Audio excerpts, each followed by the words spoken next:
กล้วยพ่อบ้านแทนมานั่นแหละโดยอันครัวให้คุณน้องคือครัวโดยเฮ็ดผู้เดียวเพิ่นบัดนี้เดียว ขาดสิเจ็บ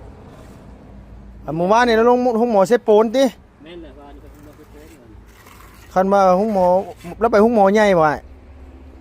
แล้วคือบ่ไปคลินิกลาวเวียดหันว่ามันเฮาว่าอยู่หันโอเคเลยนะแม้ว่าคันคลินิกลาวเวียดน่ะซาเฮาที่รักษามาอยู่ในเมืองเซโปนนี่เฮาว่าอยู่หันน่ะดีสุดละคือเขาสวรรค์ไปสิโปนพุ่นไปสิโปนคือเก่าแล้ว โดย แพทย์ชุกชลาเขาว่าอันน่ะแนะนำให้ไปสิโปนเบิ่งว่ามียาว่ะบ่อันนี้ได้อ้ายมันว่าคลินิกลาวเวียดอยู่ในตัวเมืองเซโปนเลยหั่นแม่นเลยตัวนั้นน่ะคักเฮายอมรับอริยาเขาดีลิตัวนั้นน่ะบ่เลยบ้านเธอโค้งไปต้นไม้นี่ยังบ่เคยเข้าจักเทื่อตัวดุมพุ่นตัวเก่านั่นตัวเก่าอันตัวข้ามบ้านสวนมีทรายหั่น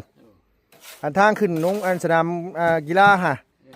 ตัวนั้นของหมอตัวนั้นคักยอมรับอยู่ลาวเวียดฮะแม่นตัวนั้นแหละทางขึ้นของการเขต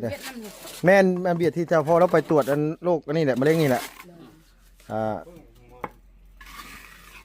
ทางทีมงานเขาเนี่ยภายเป็นมิตรเลนเขาหันแหละเพราะว่ายาเขาก็ดีเลยก็บริการก็ดีน้ำเนี่ย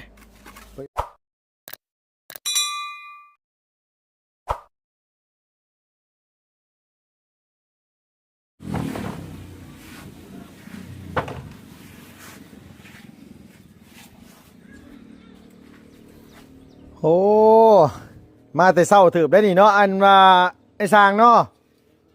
โอ้โดยใส่ข้าเจ้าว่าข้าเจ้าอันว่าสิมาส่งท่อให้เฮาคือยังบ่มาว่ะสงสัยได้สิได้ไปเอาเองนะบัดทีนี้โอ้ยเว้าตัวกันคักกันแน่เลยบอกว่าเดี๋ยวไปส่งให้ดอกมิดจิลีมันขาดอย่างไงอ้ายมันขาดอย่างไงตะปู8 2 โลแล้วก็เอาตะปูตอกสังกะสีน้ำประมาณ2 โลก็ได้2 โลเนาะโดยแล้วก็ดินบล็อกและดึก2 ลมแล้วดินบล็อก2 ลมเนาะดินบล็อก2 ลมประมาณจะก้อนนะ9 ก้อน9 ก้อนกับท่อโอเคมีแต่ว่าสิไปเอาอันมาอินบล็อกกับอัน2 ลมมาแหละกับอันนี้แหละ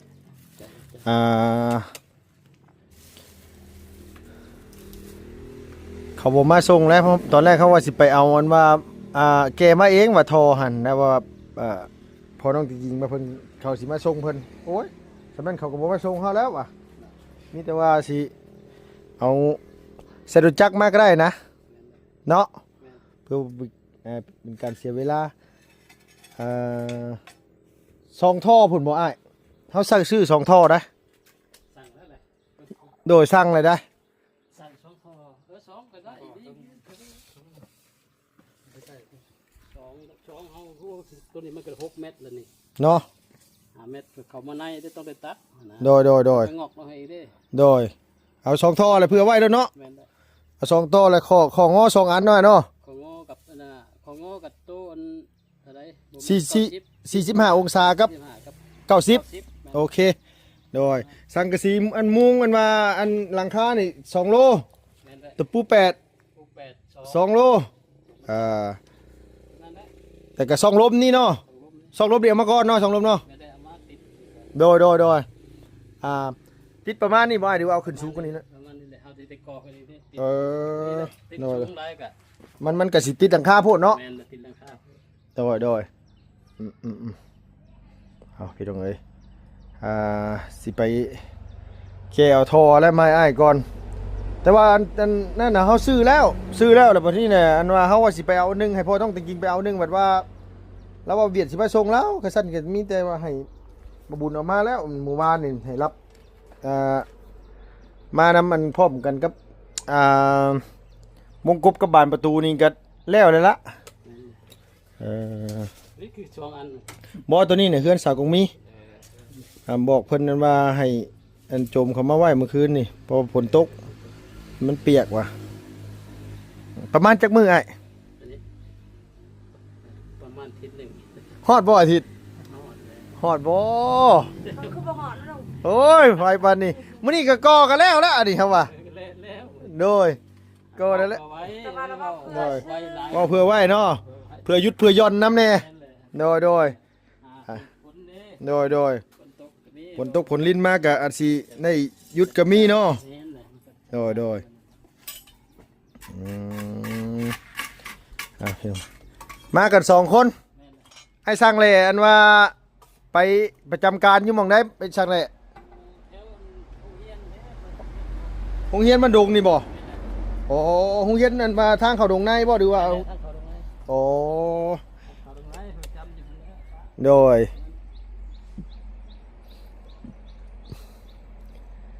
มีแต่ว่าสิไปเอามันนี่แหละพี่น้องเอ้ยซ่องลมเนาะก็เอิ้นเนาะไอ้เนาะบอกซ่องลมเนาะ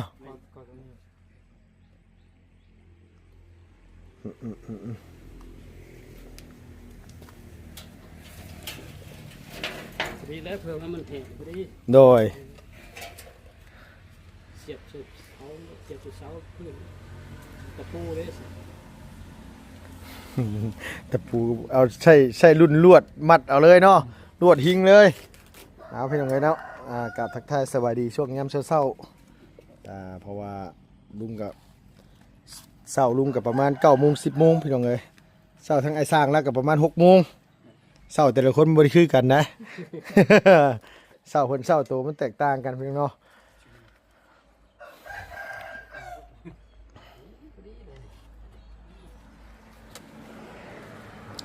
ใช่คุณสามีเธอว่าเขาสิมาส่ง แล้วว่าเราเปล่าแล้วว่าเวียดสิมาส่งให้เวียดเปล่า โอ้ยฉันให้ข่อยเอาอันว่าข่อยคิดว่าเขามาส่ง นั้นเราตั้งใจเปล่าโทษแต่ว่าเวียดว่าเรา แต่มาซี่เนี่ยข่อยให้เอามานำรถประบุญเมื่อวานนี่ก็แล้วได้เนาะวิทย์แล้วอ้าวสบายดีเด้อเป็นยังไงตู่พอ เดี๋ยวนี้คือเก่าแล้ว เมื่อยบ่ เราหักกับห้องร้านนี่หักไหม เออ คันว่าฮู้คายกับมื้ออื่นมื้อพุ่นละ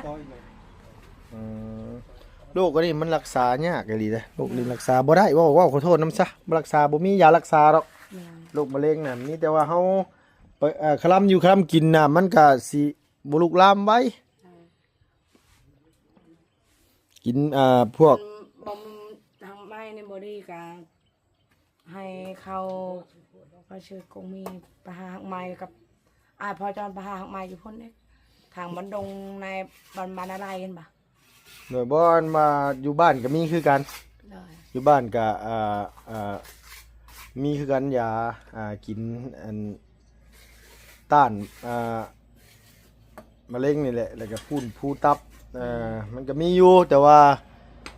ให้ต้องสั่งกับเจ้าหั่นแหละมันมี3-4อย่างนะที่แบบว่านี่มันเป็นทางไม้นี่แหละแต่ว่าเขาก็ต้องให้เพิ่นหาก่อนคันข่อยเมื่อบ้านคันว่าเพิ่นหาท่านน่ะข่อยสิซื้อขึ้นมาให้แล้ว คำว่าลุงเมื่อบ้านกับคอแห้งลุงให้หาย โดยซอยกันทั้งแหละหลายทาง สีก่อนจ้ะสีนุ่นรถ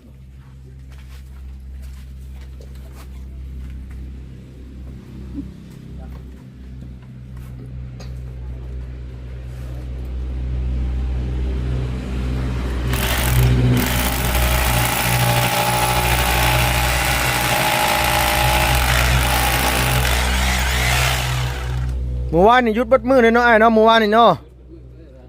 เขาพรรษาเบัดมือเลยมื้อนี้เมื่อวานนี่ ร้านนี้ไปเที่ยวเวียดปัดโอ้ย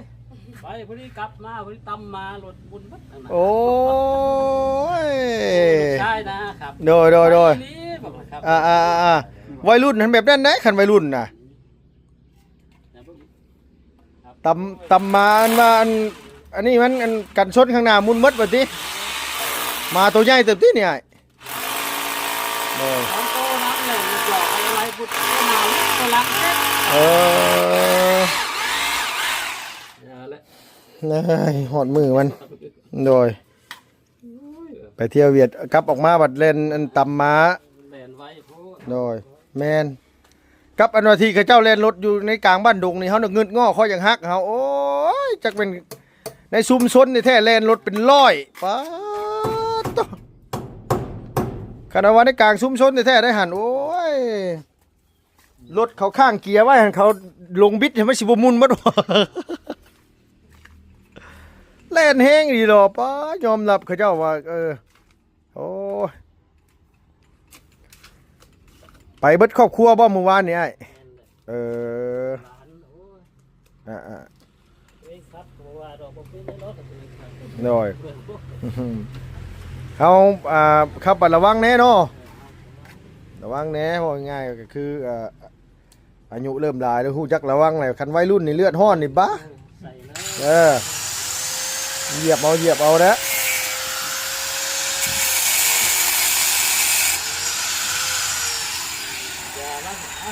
หน่อยกันตอนนั้นเขาตำงัวมุนบัดสมบัด4-5 หมื่นบาทป๊าดขับรถชนงัวตอนนั้นก็ได้รถใหญ่ตะกี้ ไปอยู่รอบชนสัตว์ยันชนคน นั่นเองว่าเนาะขมังตัวนี้แหละ เดียวแหละขมั่งตัวนั้นได้ หน่อย สัตว์ยามันเนาะ ในทีมงานนี่ก็2 คนนะในทีมงานเขานี่ก็ได้ชนบ่ได้เหลือจะคนนะชนบัดนั้นมีแต่เรียบร้อยเลย ต้องสมาบ้านมาเบิ่ง ย่างประพังเบิ่งวันที่1มื้อนี้วันที่เท่าไหร่มื้อนี้30เนาะนี่30ปืน31อีกมื้อฮื้อประมาณมื้อฮื้อเมื่อบ้านก่อน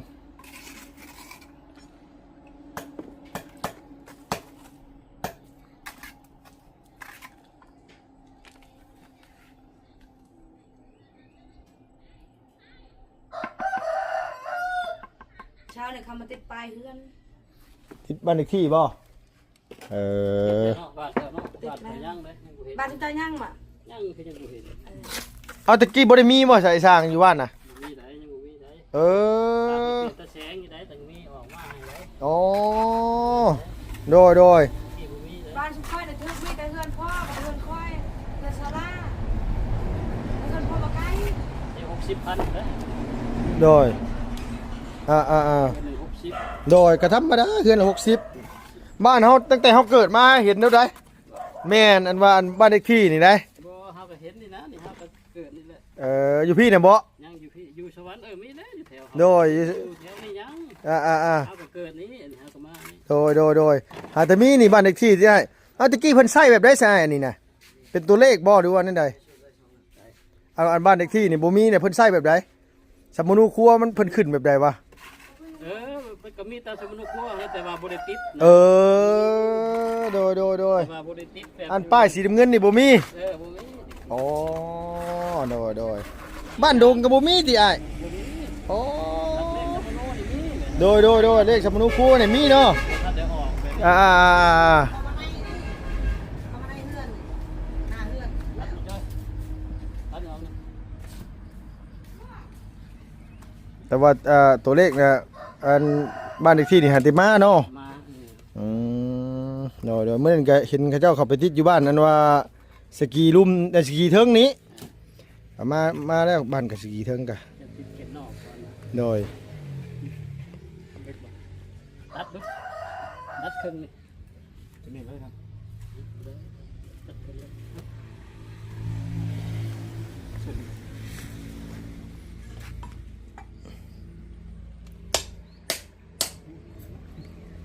ดินบล็อกกะอ่อนบล็อกกะได้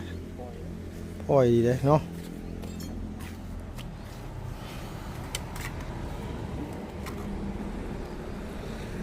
แล้วนี่ก็ต่อเฮือนเสาของมีเลยแหละทักอ้ายเพิ่นถามเลยมื้อได้สร้างเพิ่นเสร็จว่าซั่นว่าน้องก็เลยว่าเพิ่นยังค่าเฮ็ดของน้ำเพิ่นแม่น้องตะกิงอยู่ว่าอะไรก็เพิ่นแยกกันเฮ็ดไอ้สร้างเสียงเรายังย่างบ่ได้เลยบ่ ยัง ตาเป็นแห้งอีหลีซั่นน่ะเนาะ แห้งเลย อ่ะ วันนี้ไปนะ อันเล็กอันนี้ตัดแข็งแล้ว ไปสิบคนวันนี้ ตัดอยู่ใส่ ตัดที่บ้าน คันนะนะ ฮะ อยู่สองคันนะ กันสำคัญนี่ ตัด เฉพาะเวลาปฏิบูรณ์งานปฏิบูรณ์ ไปดูเลยมันแบบหุบน้องนะ โดโอ้ ทำเพื่อเลย โดยบ่คันว่าเฮาเป็นนี่คันเฮาล่างแพบ่ดีนี่แล้วอันตรายแท้ๆได้ตัวนี้น่ะ บอกไปนะให้ไปเป่าอยู่ในมันนั้น โดยเป่าอะไรก็เป่าน้ำมันว่าคลำน้ำ ละเมาเลย นี่เจ้าครับกินยาก็บ่ได้แน่ก่อนนะ บ่เด้ยาแก้อักเสบยาต้านเชื้อนี่ต้องตัวนี้เลยสำคัญนี่ กินบ่ได้ โดยคันกินตัวนั้นบ่ได้ก็อันตรายแล้ว กินไปเลยหมด เนาะ ถือปัญญาปีเลย แล้วตอกกัน โดย บ่ได้เอากินบ่ได้จ้ะ อ๋อไอ้ช่างเสียงนี่ไงกินน้ำปีแล้ว โอ้ยไปแล้ว โอ้โดยคือช่วงหนึ่งที่อันเราเฮ็ดบ้านอันเฮือนอาเจียงตอนนั้นก็เราก็เป็นอันตอนนั้นก็เรานั่นกันเนาะ แม่นเลย เออ กินบ่ได้คันเรากินได้น่ะมันก็บ่อันนั้นดอก โดยแม่นยาแก้ยาต้านเชื้อนี่นะสำคัญสุดแล้วตัวนี้นะยาต้านเชื้อนี่คันมันห่มนองแนวอันตรายรักษายากแท้ๆได้ดีบุรีเขาสิแกะไม้ช่ำมาจักเฮาว่านั่นน่ะเขาต้องล้างแผลไม้ช่ำมาจักหั่นมันผ่าเครื่องเลยบ่อ้ายนั่นน่ะ นี่แบบนี้นะนี่บางนี่ โอ้ ตัดไม่ได้แล้ว โดยไปพลาดถึกตีนตัวเอง แม่นเลย โอ้ย ผู้เดียวนะอยู่ในหันเลย ไปครัวนะไปบ่ โดย กูป่วยบ่กินนั่นแหละ โดยชื่อเด้อกินมาเออ ป่วยพ่อบ้านแทนมานั่นแหละ โดย อาหารครัวคุณน้องคือครัว โดยเฮ็ดผู้เดียวเพิ่นบัดนี้ เดียว ขาดสิเจ็บเมื่อวานนี่เราลงห้องหมอเซโปนติ แม่นเลยบ้านก็มาไปเป็นกัน คันมาห้องหมอแล้วไปห้องหมอใหญ่บ่อ้ายแล้วคือบ่ไปคลินิกลาวเวียดหันมามันเฮาว่าอยู่หันโอเคเลยนะ ไปไม่ได้นะบ้าน แม้ว่าคันคลินิกลาวเวียดน่ะซาเฮาที่รักษามาอยู่ในเมืองเซโปนนี่เฮาว่าอยู่หันน่ะดีสุดละ คือเขาสวรรค์ก็ไปสิโปนพวกไปสิโปนคือเก่าแล้ว โดย แพทย์ชุกชลาเขาว่าอันน่ะแนะนำให้ไปสิโปนเบิ่งว่า โอ้ มียาว่ะ บ่อันนี้ได้อ้ายมันว่าคลินิกลาวเวียดอยู่ในตัวเมืองเซโปนเลยหั่น แม่นเลย ตัวนั้นน่ะคักเขายอมรับอริยาเขาดีดิตัวนั้นน่ะ แม่นเลย บ่เลยบ้านเธอโค้งไปต้นไม้นี่ยังบ่เคยเข้าจักเทื่อตัวดุมพุ่น ตะลุม ตัวเก่านั่นตัวเก่าอันตัวข้ามบ้านสวนมีทรายหั่นอันทางขึ้นลงอันสนามกีฬาฮะตัวนั้นของหมอตัวนั้นน่ะคักยอมรับอยู่ลาวเวียดฮะแม่นตัวนั้นแหละทางขึ้นของการเขตน่ะแม่นเวียดที่เจ้าพ่อเราไปตรวจอันโรคอันนี้แหละมะเร็งนี่แหละทางทีมงานเขานี่ภายเป็นมิตรแลนด์เขาหันแหละเพราะว่ายาเขาก็ดีเลยก็บริการก็ดีน้ำแน่บริการก็คักยาเขาก็โอเค บริการบริอย่างนี้เรื่องว่าง่ายโมสิบ่ ให้มันเป็นเอกชนได้เนาะเอกชนมันก็ปกติอย่างนั้น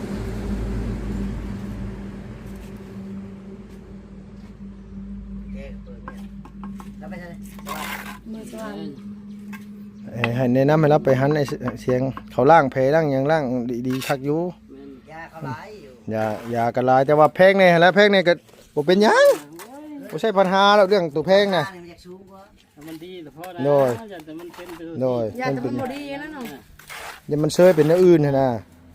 มีแต่ว่ากินบ่ได้มีแต่ใส่ยาต้านเชื้อบ่ได้บ่อ้าย บ่ ใส่เป็นเข็มนี่ก็บ่ได้ ได้ เออ ได้ บ่ได้เราเป็นอย่างนี้ แพ้ แพ้ยา ที่ว่าหน้านี่ไข่บ่ลด เออ เป็นนั่นได้ แม่นยกตัวอย่างคือ อันตราย บัก ได้ แม่นอันตรายดีแพ้ยานี่ยอมรับได้ โอ้ยบ่คือแพ้ยาทางอื่นได้ แพ้ตัวนี้นี่อันตรายได้ นั่นแต่เราโอ้ยไปนี่บอกเขาเราได้บอกให้ โดย ใส่เราได้ มันมีแนวแพ้โอ้ยซักเข้าไปก็ว่าสิรักษาก็ตายย้อนพุ่นแล้วบางคน บอกให้ใส่ ไม่ใส่แล้วมัน บอกเขาเราได้ว่า โดย พยายามปีเด้อ อ่า แพ โอ้ ทย์มันจะใส่ได้เนาะแพทย์เนาะ โดยแนวมันแหละตัวนั้นมันสำคัญได้เด้นั่นน่ะ เขาบ่ได้อันนั้นได้ สำคัญชุดคือยาต้านเชื้อเนี่ยเขาเป็นแพ้เป็น มันเลย ตัวยานี่นะสำคัญดีเลยตัวนั้นน่ะเออ ใส่บ่ได้ เออช่วงหนึงหันกะโอ้ยตอนนั้นเราที่เราเป็นตอนนั้นก็เนาะอ้ายเนาะเฮิงเติบได้3-4 มื้อพุ่นได้ตอนนั้นก็ได้ จุกข่อยได้กลุ่มสิว่ามีทั้งทำหมู โดย สักลึกบ่แล้วแหละเฮาว่าแหละเอ้ยไปที่ไหน โดย เสียบไปแบบใดกันเอาปะอยู่นี่ให้เอา คันว่าแล้วนี่เข้าบ้านบ่ได้เด้ ยันยันตายเลยยันเอาเข้าบ้านมาได้บ่ขอโทษนำได้เนาะตอนนั้นเนาะโอ้ยเอื้อยอารมณ์ดีแล่นจนสั้นเอื้อยอารมณ์ดีก็ได้พี่น้องเอ้ยเอ้ยนาง เฮาว่าขี้ข้านไปเผาอยู่ประชาได้เฮาว่าได้ไปเอาเมื่อไป ตอนนั้นเราพิษยังไงบ่พิษของรักษาบ่ จังว่า เนี่ยบ่รู้ว่าพิษหยังเนาะ ย่านเพิ่นนะติ โดย เฮาเฮ็ดเฮือนนำกัน โดย เฮาเอาเบิ่งได้จะบ่โกรธเฮือนได้เพิ่นว่ามีกล้องวงจรปิดเบิดเอาเฮือนเพิ่นน่ะเฮ้ยเฮาโมน เอ้ย โอ้ตาย ไอ้สร้างเสียงพี่น้องเอ้ยโอ้ยคันบ่ได้เป๊กเข้าไปนี่มือใส่ปากก็บ่ครบเว้าก็อยู่หูคอหูอ้อมอยู่เอ้ย โอ้ตายเด้อตอนนั้นเราเวียกกันหลายบอลให้กัน โดยหลายแล้วตอนนั้นก็หลายแยกกันเฮ็ดเด้แยกกันเฮ็ดทั้งไอ้สร้างเสียงไอ้สร้างแหลบเฮ็ดเฮียนน้องอันพระลักษณ์น้องเฮือนเบาเจืองตอนนั้นน่ะอยู่บ้านอันนี้ชุบมานี่ไปอยู่ดงในเนาะตอนนั้นเนาะ ตรงในอยู่บอนนั้นมันแกล้งแน่ เดี๋ยวมันแกล้งน้ำเนาะ ไปหาเฮาไปเอานั่นเอานี่หนบเอาแหน่ว่าจะเฮาได้เดี๋ยวนั้นได้นั่นนี่อะไร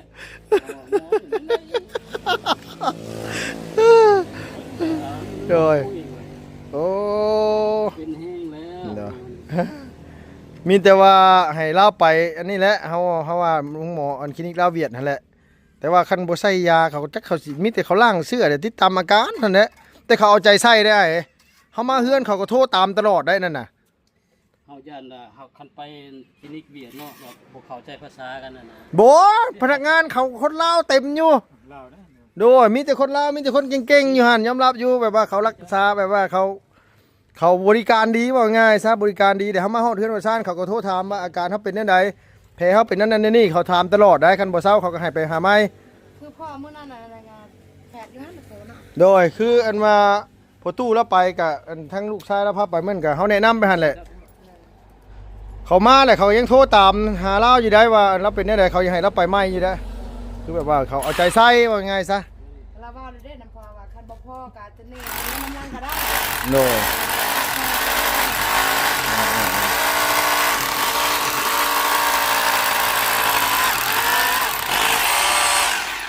โดยเอามีแต่ว่าเขาไปเอาอันนั้นอันว่าช่องลมก็ได้สั่งเด้อโดยเอาโอเคสบายดีเด้อโดยไปแล้วพี่น้องเอ้ยเนาะคุยกันเรื่องไอ้สร้างเสียงแล้วถึกใบมีดตัดแข้งแล้วโอ้กินยาก็บ่ได้บอกกันว่าเอาขอให้หายเศร้าไว้เด้อเสียงเด้อโดยเนาะเป็นพญาโลคาก็ขอให้ดีให้เศร้าขอให้อยู่ดีมีแฮง FC ผู้ใหญ่ใจดีเบัดสุขุสุคนครับพี่น้องไปแล้วพี่น้องเอ้ยบ๊ายบายพี่น้องสบายดีเด้อ